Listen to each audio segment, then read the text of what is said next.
Hello friends, मैं हूं अमित कुमार यादव और आप देख रहे हैं अमित फाउंडेशन स्टोन।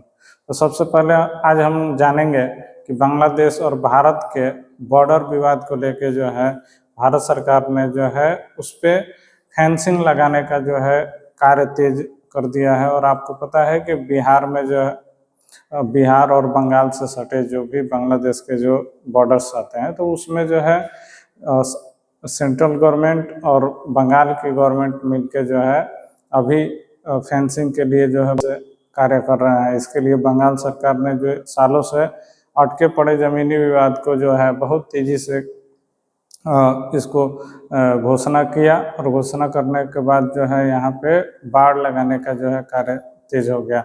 तो आइए इस संदर्भ में जो है हम देखते हैं कि आगे क्या क्या प्रोग्रेस हो रहा है।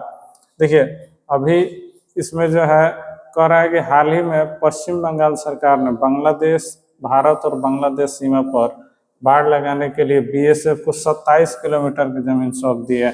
देखिए, ये टोटल जो अगर देखा जाए जिस पे बाड़ लगाया जाएगा वो 27 किलोमीटर का ये फेंसिंग के लिए ये जमीन सौंपी गई है। और ये जो है इसके बाद कूच बिहार और जलपाईगुड़ी के इलाकों में भी बाड़बंदी के काम और पिलर लगाने के लिए कार्य जो है तेजी से सर्वे शुरू हो गया है।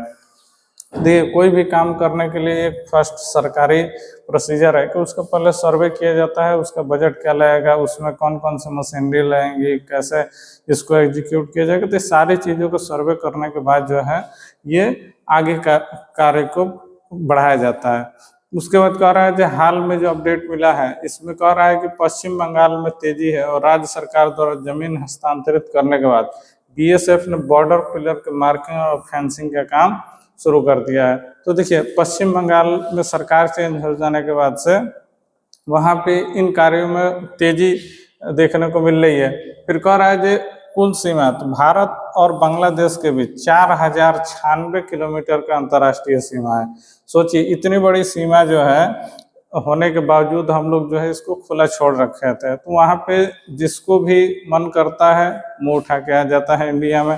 और यहाँ जैसे देखिए, ये सीमा विवाद क्यों इतना गहरा होता जा रहा है, क्योंकि देखिए अब क्या है कि बांग्लादेश में कोई व्यक्ति है जो क्राइम करता है और वहाँ से भाग के इंडिया चला आता है, और इंडिया में कोई क्राइम करता है जैसे बंगाल और बिहार के इलाकों में अगर कोई क्राइम करता है तो वो बांग्लादेश भाग जाता है।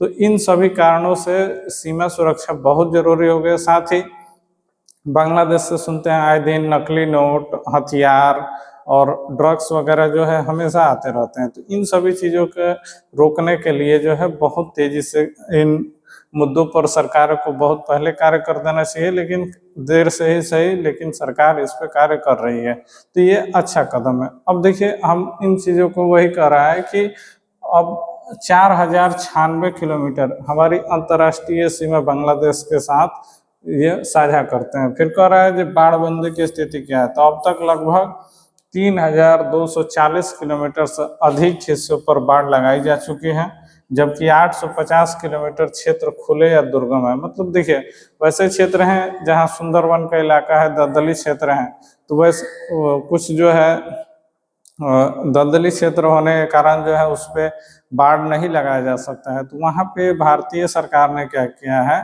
कि वहाँ पे जो है मगरमच्छ, सांप इसको छोड़ दिया है, क्योंकि देखिए अब कुछ तो वहाँ करना पड़ेगा जिससे जो है ये बांग्लादेशी जो है ये भारत में ना इंटर कर सके, या फिर भारत से कोई अपराध करके जो है बांग्लादेश में ना भाग सके। तो ये सरकार का अच्छा कदम है। वही कह रहा है कि इस पे सबसे ज़्यादा घुसपैठ पे जो है वही कह रहा है कि घुसपैठ पर रोक लगेगी। सीमा पार होने वाली अवैध घुसपैठ पे इसका मुख्य मकसद है। जाहिर सी बात है, जब देश अलग बनाया गया है तो आप अपने देश में रहिए, और भारत जो है यहाँ पे जो भी निवासी रह रहे हैं तो इनको चैन से रहने दीजिए। लेकिन नहीं, देश भी अलग बनाएंगे और परेशान भी करेंगे, तो ये सही नहीं है। तो भारतीय सरकार जो है इस पर बहुत तेजी से कार्य कर रही है। और फिर कह रहा है कि अपराध मुक्त सीमा, वही तस्करी, मानव तस्करी, आपराधिक गतिविधियों का सामना करना। तो ये सब क्या है, प्रमुख मुद्दे हैं, इनसे जो है बहुत लाभ मिलेगा। आगे देखिए, अब कह रहा है कि इसको आगे जो है अगर इसको कार्य को आगे बढ़ाया जाता है तो इसमें कौन कौन सी चुनौतियों का सामना करना पड़ेगा। देखिए सबसे ज़्यादा वहाँ दुर्गम इलाके हैं, भौगोलिक स्थिति जो है वहाँ की यह नॉर्मल जैसे नहीं है। वहाँ पे है कि नदियाँ हैं और दलदली इलाके हैं, जंगली इलाके हैं, तो फिर वहाँ पे फेंसिंग करना थोड़ा सा कठिन कार्य है। इसी का फायदा ये लोग उठाते हैं। तो वही कह रहा है कि कई जगह नदी दलदली भूभाग होने के कारण भौतिक बाढ़ लगाना संभव नहीं है। फिर कह रहा है जो भूमि अधिग्रहण में भी कुछ दिक्कतें हैं। कह रहा है स्थानीय स्तर पर भूमि अधिग्रहण और कार्य करने की समिति अवधि का मुख्य कारण है। और फिर देखिए तो ये सब चीज़ें हैं जो कि आपको जानना चाहिए। और सबसे ज़्यादा ज़रूरी है कि अगर आप भारत देश के नागरिक हैं तो इन सभी मुद्दों को जानना जरूरी है। और आगे जो है आने वाले समय में देखिए भारत सरकार इसी तरीके से अगर अच्छे कार्य करेगी तो इन मसलों को जो है सल्टाया जा सकता है। और आज इन्हीं सभी बातों के साथ जो है अपना वीडियो जो है अंत करते हैं। Thank you.